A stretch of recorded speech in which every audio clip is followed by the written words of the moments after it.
गोखेलाल देवा दीवाना है टाप के। हाँ सब लोग तो जाना था। महू गाथों गाना वो राजेंद्र से नाम है।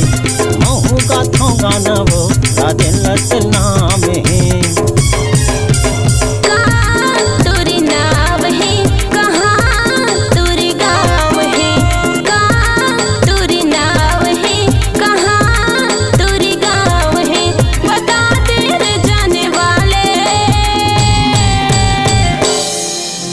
श्री कुमार पंचराम गोरेलाल गोखेलाल। श्री कुमार पंचराम गोरेलाल गोखेलाल देवा दीवाना है टाप के।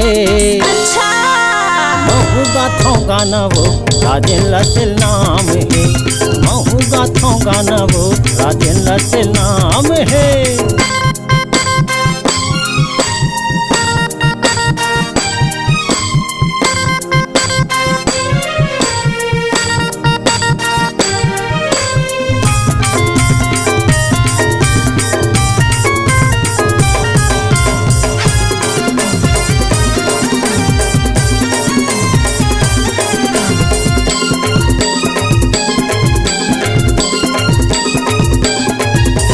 अगर जलाते अगरबत्ती रजुआ कैसे दनादन है।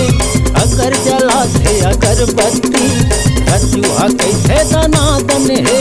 किसनहा कैसे दबा बल्लू राजेंद्र सेल खलो का गम है। किसनहा कैसे दबा बल्लू राजेंद्र सेल खलो का गम है।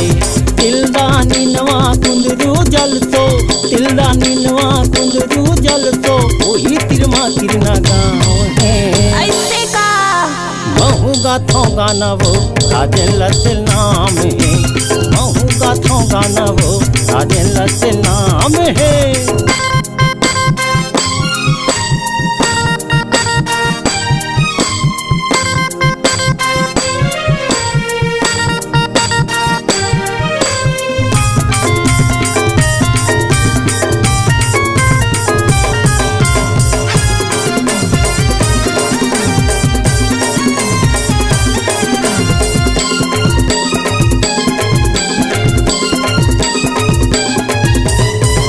बराबे वो सिलियारी करके रानी तैयारी। मिले बराबे वो सिलियारी करके रानी तैयारी।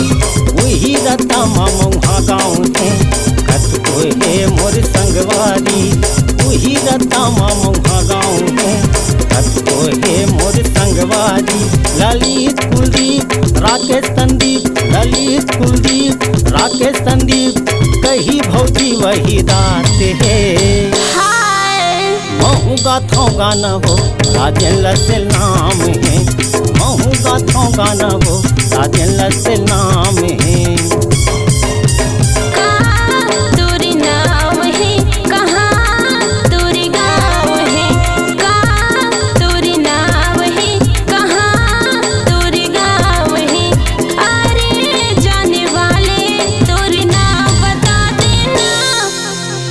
कुमार पंचराम गोरेलाल गोखेलाल। श्री कुमार पंचराम गोरेलाल गोखेलाल देवा दीवाना है टाप के।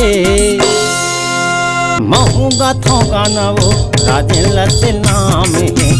महू गाथों गाना वो राजेंद्र से नाम है। महू गाथों गाना वो राजेंद्र से नाम है। महू गाथों गाना वो राजेंद्र से नाम है।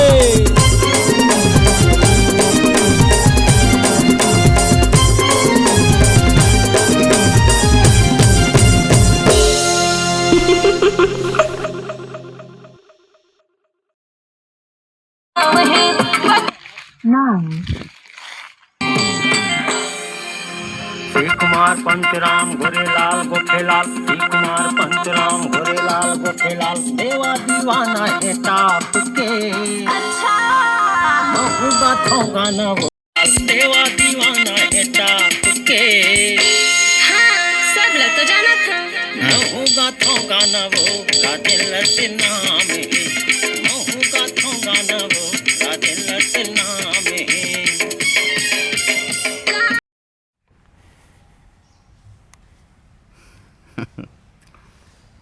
ठीक चल ये देख